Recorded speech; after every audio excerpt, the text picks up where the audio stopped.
Magandang umaga po sa inyo ulit mga kapamilya. Ito na naman po tayo. May bagong araw. Ito po, trabaho sa England. Macho.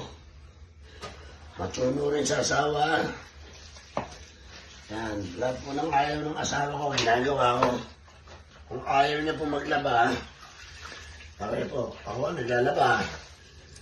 May buhay. Ay, nako. Ito po ang paglalaba. Paano po maglaba na maayos yung puting damit. Yan, napapatira po muna siya ng mga isang araw.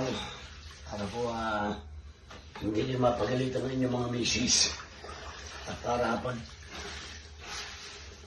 pagdating po ng trabaho ay matuwa. Hindi po nakasimangot. Para po siya yung nakangiti. Ano na po, pagkarin yung nilaban ay puting-puti. Yan po. Ay, nako.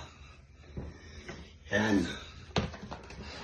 Palagay ko naman, nakahibere ko dito mamaya pagdating. Yan. Yan po yan. Yan. Yan.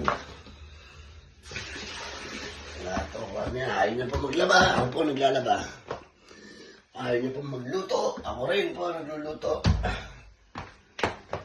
Nako. Yan po. Pandalan na po natin ng mga...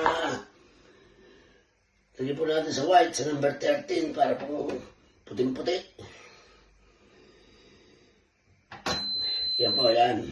Isimula na po. Sige po, at mamaya na po ulit. Pagkatapos po ating labahin ay magluluto naman po. Yan. Mabuhay po kayo lahat.